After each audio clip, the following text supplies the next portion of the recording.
Hello and welcome to the Thriller Zone. I'm your host, David Temple, and I'm so glad you're here. Man, on today's show, we've got a gal who has written one of the singularly most unusual, original, and intriguing books I have read in a while. Her name is Amina Akhtar, and her book is KISMET. Check this thing out. Oh, baby, when you see ravens and red rock mountains in the background, you know something's up. It's mystical, it's magical, it's mayhem. And this gal is a hoot. You're gonna love her. So, why don't I just stop flapping my wings like a raven and get on into the Thriller Zone. Please welcome Amina Akhtar. Oh my God, is that Miss Beanie behind you? Yes, she has her own little arts up there, and she's actually just laying down here watching. She's never far. Never ever far. Oh my gosh, we're going to bring her up a little bit later in the show. That's cool. She's my shadow. I love her. As you can tell. Yeah. A little doggy obsessed here. I think I started following you shortly after I ran across your book, but then it didn't take me long to find Miss Beanie. Yes. She's a force. She's a star. She doesn't even know it. She went viral some years ago, and it was like, okay, she has her own audience. Let me give people what they want. They want Beanie. Yeah. Well, I always find it interesting when you can have that many followers and you're a puppy, then either our society really just needs more puppy love. Yes. Or adjustment to their attention span, one or the other. Or both. Yeah. Could be a combination, I think people just need cute things to look at these days, which I feel. Yeah. Well, we're going to be talking about this gorgeous book, KISMET, very shortly. Yes, there it is. I'm trying to remember, because you and I have been in communication for months, but I don't remember. Somewhere I ran across somebody who was singing your praises, and there's a lot of them. And I reached out, I said, oh my God, I love your cover. And thank you. Geez, that's just, and if you've ever spent time there, which I have, and we're going to get to this in a second, the landscape is breathtaking. Stunning. It's absolutely stunning out here. Yeah. I always joke that I would move somewhere. And so I'm about 20 miles outside Sedona on a mountain. I can see the Red Rocks and San Francisco Peak from my driveway, but we're on a different mountain. And it's just so beautiful. Like, where could I move that I would have this kind of beauty just by looking out the window? I'm very spoiled. We're going to dig into this and the mystery. I always like to get to know the person behind. Now, I've done enough stalking. I'm sorry. I mean, following. I love it. I'm very online. I am very online by virtue of having worked in digital for so long. So there's a lot you can pick up by just Googling me. Yeah. Stalk away. Yeah. Well, that is the case. But I happen to know that you're a former fashion writer and editor, and you've worked at some nice sized gigs, Elle, Vogue, New York Times, New York Magazine. I mean, and you've written for publications. I mean, so your background has always been, perhaps as evidenced by your stunning glasses, by fashion, right? Yeah. I wanted to write when I was younger, and I thought, well, how am I going to make a living doing that? And, when you have immigrant parents, it's always about, can you support yourself? Because you can't, so I was like, well, let's go into journalism. And that's what I did. And so I moved to New York at 18 and went to NYU, just from Texas, thrown into the thick of it. And I wanted to be an investigative reporter. And I thought, okay, yes, this is it. I'm going to go to the New York Times. I'm going to do. Sometime in college, I got a tour, and it was the old building. And I swear to God, every 5 feet was a giant clock. And all I could think of was the anxiety of filing on deadline would drive me insane. So I was like, let's go into magazines, because back in the 90s, you could do that. Right. So I somehow managed to get a job at Vogue right after graduating, which was insane because I was not the Vogue type. They like to hire or they used to, they probably still do, like trust fund socialites, willowy, blonde, beautiful model types. And then there was me. I was like, hey, what's up, guys? And I just sort of kept it going. It wasn't like, I mean, I love fashion, but it wasn't like a driving passion for me. Right. I just sort of got into it and then I couldn't get out of it. So. My wife and I lived in Manhattan for a while, and I remember Fashion Week, and it just seemed to overtake the city, and it's its own world. I mean, for folks who've never been to New York, describe Fashion Week for my listeners. Well, and it used to be in Bryant Park, which is a beautiful park on 42nd and like 6th. And now it's spread out a bit more in different venues. But it used to be like you couldn't go into Midtown because the traffic, there were town cars lining up. You would just see models running, with their castings, and their portfolios and what have you. And it was just very common just to, you're out somewhere and then, oh, there's a fashion show. Oh, great. And you just walk by and you take a look if you can. For those of us who are in it. So, I handled the digital side for like style.com, for New York Magazine, and I helped launch the Cut blog. It was like all hands on deck 24 hours a day, just getting the photos in, getting photographers in, and it would take months of preparation. So I still have a little bit, I don't even want to say it's PTSD, but whenever it's Fashion Week time, I'm like, oh my God, I can't even look at it still. Yeah. Nice thing about fashion, and having lived in Los Angeles and now New York as well, it's interesting to see the state of fashion as it is today. It's interesting to see how certain trends will start in New York and go west. Others will start in LA and go east. Mm-hmm. And having spent most of my career in major markets, it's always just fun to see the different take on what fashion is. Like you can move to New York and do pretty much, you can wear whatever you want. It doesn't matter. And no one even gives you a second glance on the street. No. Yeah. The weirder you look, the better. And the more likely you might get a photo on a style blog, which is great. I love that anything goes feeling for New York. And I think that I wish more people had more fun with fashion, like, don't worry about the trends. Wear what you want and have some fun with it. I think American designers and the industry here is a little more uptight than, say, in London, where they really go all out and have fun and it doesn't matter if people stare at them. And I wish more of us, and I think the younger kids are doing really cool things. Yeah. I wish we didn't care so much, but, oh, well, this is on trend, so I have to wear this and I can't wear those shoes anymore. It's like, oh, it doesn't matter. Yeah, it's just clothes. It's just something to put on your body that gets you through the day. Yeah. Let me ask you this. Are you from New York? No, I was raised mostly in the Southwest, like Reno, El Paso. My parents really loved moving us every couple years. And then I moved to New York at 18, and then I stayed there until 2016. A very long chunk of time. And my father lived here in Arizona, and I was like, well, let me go spend some time with him and, keep an eye on him. So I came here. Gotcha. Okay. I for some reason I thought, okay, how does a New Yorker go from Manhattan, which is a very specific lifestyle, having lived there twice, to Sedona? Because that is a cultural, metaphysical, mental shift. Yes, it is. And I'm one of those people, I have to do extremes. I love Manhattan, I love cities, but I love being out here where I don't see people for days, and I see only the wild coyotes or the ravens or whatever else animals, because we're in a national forest. So we have like wildlife everywhere.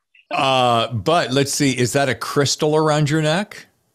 No, it's metal. Okay. And there's a little ruby, because ruby is my birthstone. Okay. Because I was wondering, you're in the land of spa and crystals, and crystals are beautiful. I love pretty rocks. I'm not one of those people who thinks I'm going to get something from them. I think they're pretty. If you like them, great.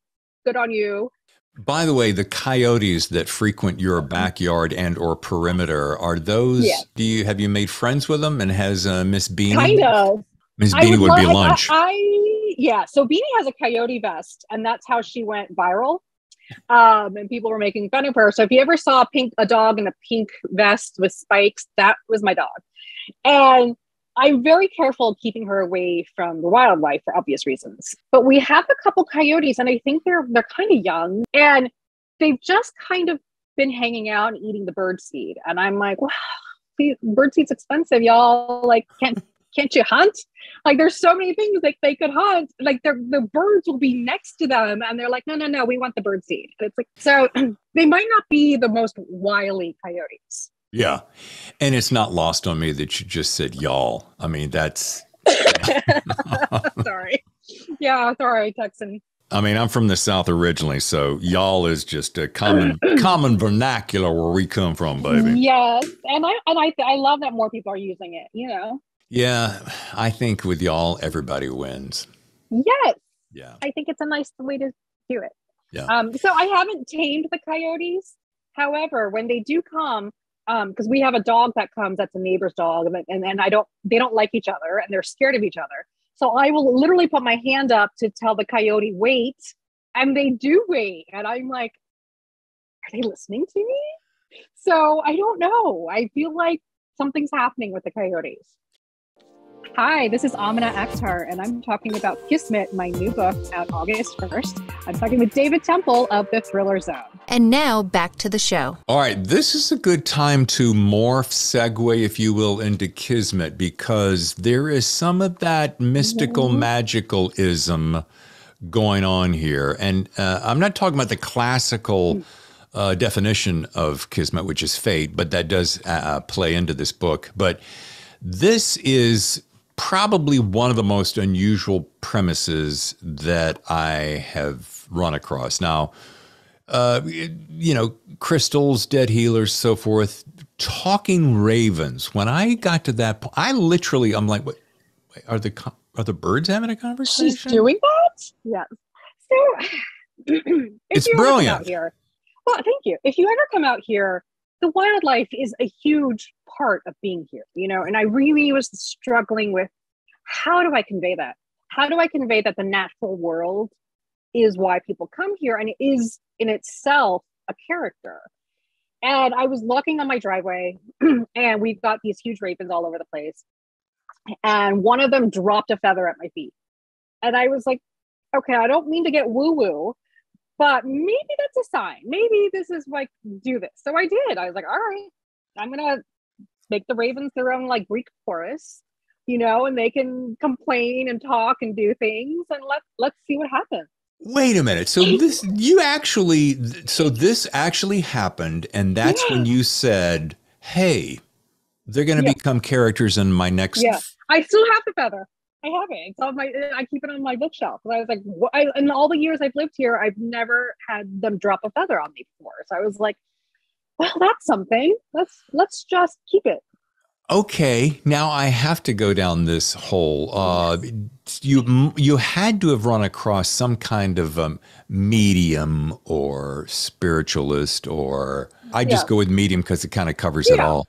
But you had to have run across some medium in your travels there and said, hey, by the way. So, I haven't told them about I told some, in fashion world, and a lot of the wellness comes from my time in the fashion world, because there's a lot of psychics and healers adjacent to it.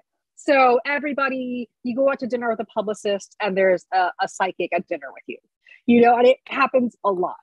So I would tell people about it, but I did base Britt, who in the book, who's a shaman, on a shaman named Brittany I met here.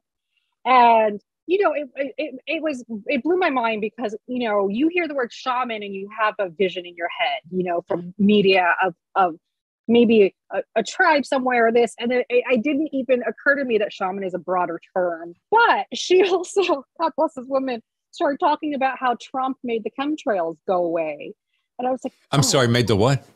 The chemtrails, like the airline trip. And I was like, I don't understand. I can't have this conversation. I'm sorry. This is weird. So this area is interesting because you have lots of healing, lots of psychics, people really in tune, who also happen to be very conservative. And it was a very strange mix living here because I'm not conservative. And I was like, wow, how does this work? Like, I don't understand.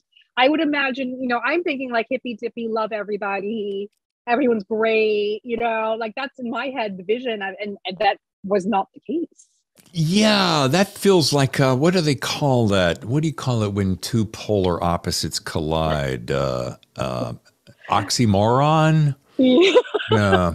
Yeah, and having traveled to that part of the country and just loving it, loving the desert air, which is, people complain about the heat, but I'm like, if you've ever grown up in the South, that type of heat with humidity that's oppressive, once you get out of that, you never want to go back, which is why we love Southern California. But the vibrations and the vibe, the energy that has a magical quality.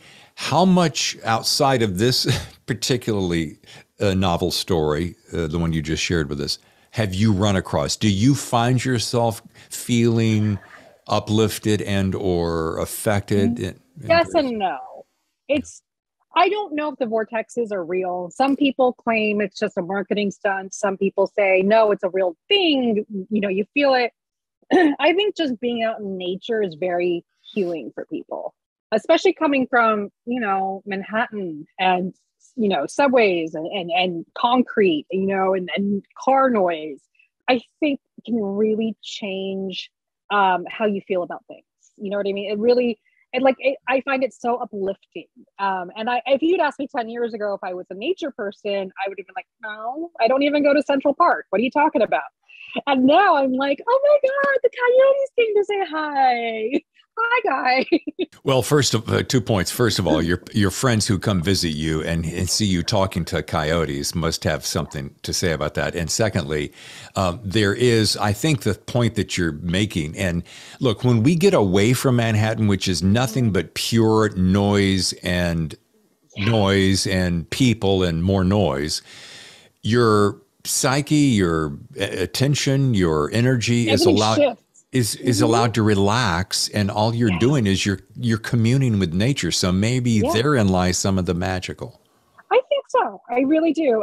When I first moved here, as we know, Manhattan is very loud. I'm used to, and I used to live on a high rise on First Ave, like noise.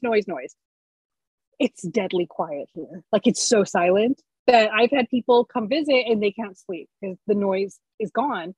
But also between 11 p.m. and around 2 a.m., the coyotes throw a party outside my windows. And it's just screaming and howling. And oh my God, it's kind of hilarious.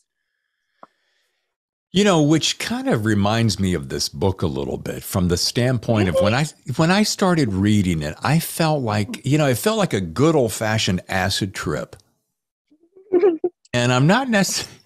I wanted to time that right when you drank. Never done acid. Yeah, I've never done acid, but I love that. From what I've read, it's just very much like that. But the fact that you're juxtaposing murder and not a real kind, not a gentle murder in general. I'm not a gentle murder. I'm not gentle. I like slashers. I like bloody, gory.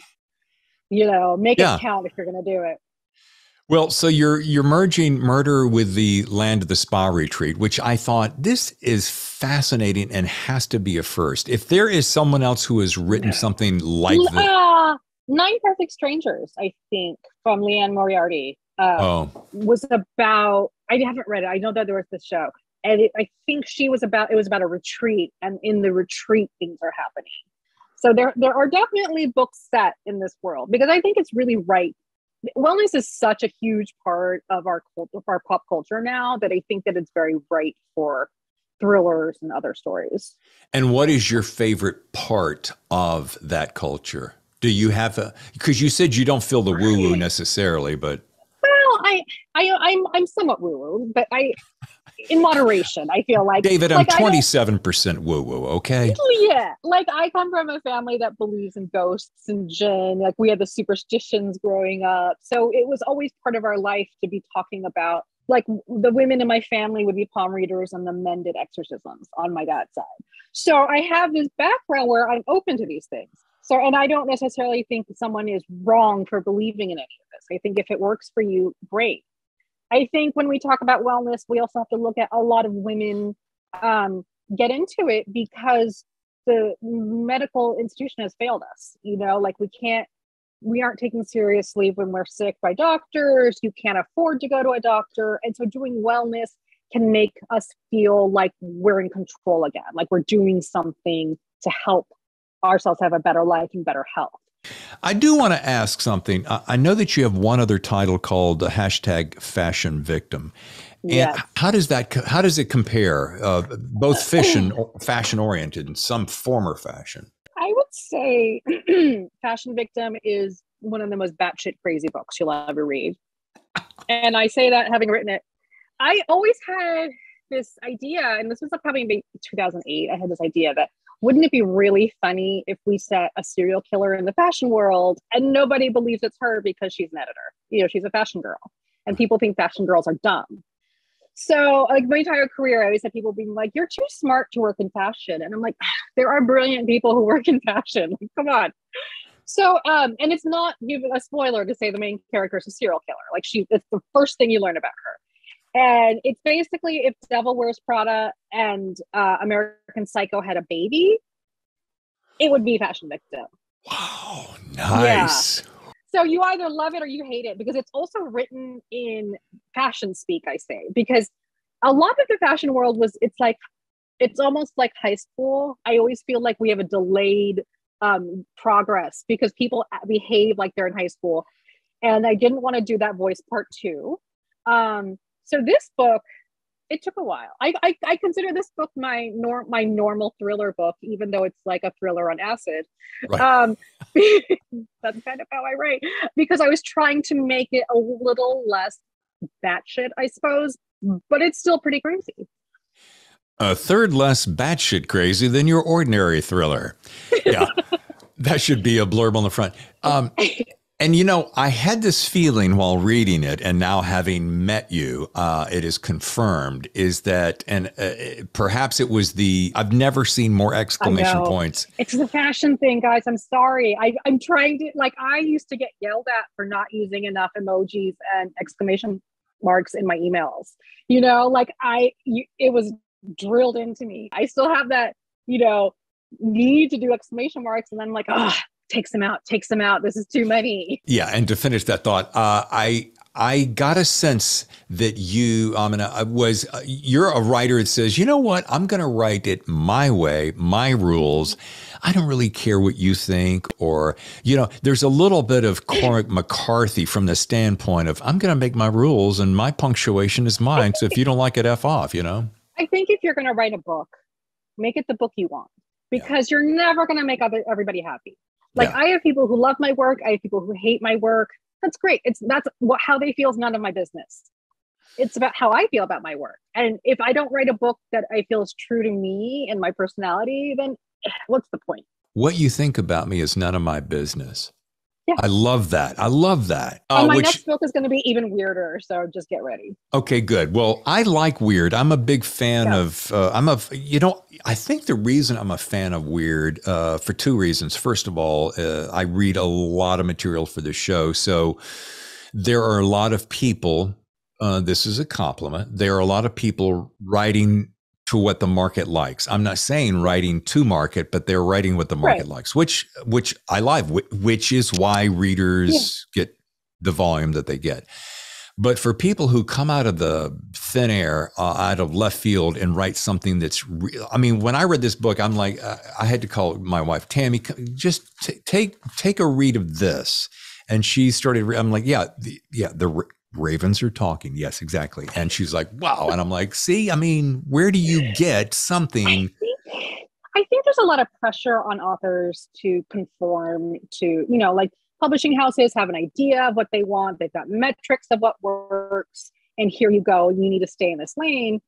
And I don't think that's great. I think people need to do what they do. The beauty of having diverse points of view is, and of all kinds of diversity, is having really strange different books you would read and go, I would never have thought of that, and I think that to me is what makes writing amazing. And I hope that more writers do it. And I hope a lot of publishers also stop being like, well, these are the books that sell, And this is the kind of book we want, you know? This is one of my favorite points because you're saying what I would like to have people hear more often, and that is write the book that you want to read. And if there's only 100 people that will read it, 100 Great. people read it and enjoyed it, and worry about other things. Just the fact that you wrote a book is amazing. To me, if anyone actually reads my work, well, that's icing on the cake. Right. You know, like that's cool. You want to read me? Wow. Okay. Why not? But for me, it's like writing to me is like breathing. I have to do it. It's all I think about. You're never going to make everyone happy. Make yourself happy. Right. Do you think that the fact that you're writing through Thomas and Mercer helps allow you to write something a little bit, we'll just call slightly off the beaten track? I don't know. Because it can go both ways, right? Because you're Thomas and Mercer, it's Amazon, and there's a lot of metrics of showing what works and what doesn't. Maybe they took a risk on me. Hopefully it pays off for them. I don't know. You know, I think that there's definitely times when I feel like, oh, should I write like everybody else? I don't know how to do that. Honestly, this is how, to me, this was my conventional thriller book. This was it. This is how I do conventional. I don't that's just how my mind works. Yeah. And P.S. Amina, your thumbprint is your thumbprint. Do you find it interesting that the logo of your publisher features one of your friends? Does it? Oh, that's funny. I don't think I even realized that. Thank you, David. I did not notice that. So you can almost say it was KISMET to sign with them. See? There we go. Boom. Yeah, we'll be here all day, guys. Try to keep All right. Before we start to wrap and get to our rapid fire questions, you've just set yourself up for this next question, and that is, and I know you're a relatively new author, but you got old soul energy, so I'm going to go with this. If you were going to provide a piece of writing advice to an up-and-coming, an aspiring author, maybe it's somebody who has tried their hand at it and they're not sure, or they've heard things like you and I have been talking about, oh, you should write to market, or you should do this, you should follow that formula, fill in the blank. What would be, if you got to speak to a graduating class, we'll say, and you said, here's what I would say? I would say, I read that book, Big Magic by Liz Gilbert. And actually, I really love that book because it taught me to shut that voice up that says, you can't do that. We all have that inner critic. And having that critic say, that's a stupid idea. What are you doing? This is terrible. Kill that voice, strangle it, ignore it. The more you feed it, the stronger it gets. So don't listen to it, because I didn't realize, I always thought, okay, I can write for the websites. I can do small little things. I never thought I could be an author, because that voice in my head was like, no, that's for people who get MFAs. So when I first wrote my first book, it was more like, I don't know what else to do with myself. I had been laid off yet again because the industry was imploding and my mom had passed. And I was just kind of in this weird mental state. So I just started writing that fashion victim. And it was like, let's just try it. Try it and see. Don't worry about the rest. So just write. Don't worry about getting an agent or a publisher or, how many sales. Don't worry about it. Just do the writing, do the work. The rest will happen. I love it. And that title of that book again was? Oh, Big Magic. Big Magic. By Liz Gilbert. She wrote Eat, Pray, Love. I would follow you on that. And I would challenge people to kill that nagging, get off my shoulder. It doesn't help you. All right. Let's get to some rapid fire questions. If you've heard the show, you know this. Yeah. Super easy. You and your best friend are going to take a long road trip this summer and bypass all this flight cancellation silliness, which has been crazy lately. What would we find playing on your car stereo? Oh, God. I feel like I am trapped in the 90s.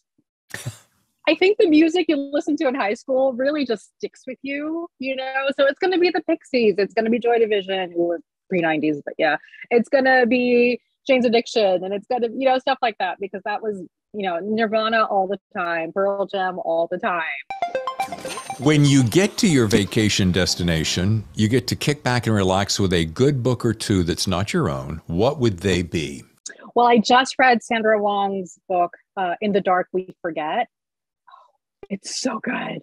Yeah. Just weaving in the cultural impact of our parents, because when you grow up Asian, family and parents are everything to us.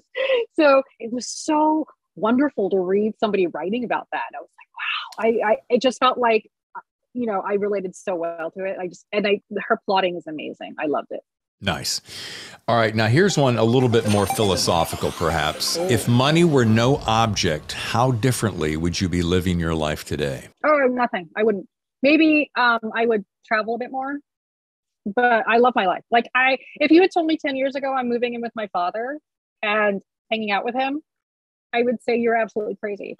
But it's the best thing I ever did. Like, he's 88, we hang out. It's so much fun. It's bizarre. And I don't think I could explain to my younger self why it works, but it does. Some things don't need an explanation, Yeah, I love my life. I'm having a great time. That's awesome. Yeah. Fourth and final, if you passed away and was reincarnated as a raven, would you act better or worse than your feathered friends in KISMET? Oh, I want to say worse. I would be a mean raven, I think. I would just throw things at people's cars and stuff. I mean, why not? Have some fun, right? Right. Oh, that's good. I'd be terrible. Well, folks, to learn more, visit AminaAkhtar.work. Follow her or stalk her on Twitter and Instagram at DRRR Amina, which is Dramina. So I love that. And please, whatever you do, follow her pups Insta at miss.beanie. She's very cute. Thank you. Thank you. This was amazing. You're a lot of fun to talk to. Thank you. I enjoyed it. I always get nervous doing these, but no, you put everyone at ease. This is great. Excellent. I'll talk to you Thank soon. you so much. Absolutely. Bye. Was I right? Amina Akhtar. She's a hoot, right? And the book, KISMET, it is thoroughly unique. And you may want to pick up a copy as it drops August 1st. All right. Before I run, I want to do two things. One, thank you so much for joining us today on today's show. Thank you so much for subscribing to our YouTube channel, youtube.com/The Thriller Zone. And thank you for your kind comments and 5-star reviews on Apple Podcast. It's things like that that keep the show going. All right. Now, as I have said for weeks, Dean Koontz, Author of The Big Dark Sky, is coming to the show on Thursday. #1 international best-selling author. Dean Koontz, right? I tell my friends that Dean Koontz is going to be on the show and they go, dude, you got a legit show now. That always cracks me up. I think I had a legit show a year ago when I started it, but yeah, it's a big bonus to have the master, Dean Koontz, on the show. Anyway, told you about this book. I have 2 copies of this book available. All you have to do is 3 things. Super, super easy. You want a copy of this? #1, send an email, thethrillerzone@gmail.com. That's it. #2, in the subject line, simply say, I want Dean Koontz's book. And thirdly, inside the body of the letter, of the email, just simply say where you're from and why you want Dean Koontz's book. Get it to me right now. Like right now. Because I'm going to have my lovely and brilliant wife, Tammy, reach in a fishbowl, pull out the winner, and voila. It's as easy as that. 1, 2, 3. All right. So coming up Thursday, Dean Koontz, The Big Dark Sky. And until then, I've got more reading to do. Thank you again for being a part of the show. I'm David Temple, your host. I'll see you next time for another edition of The Thriller Zone.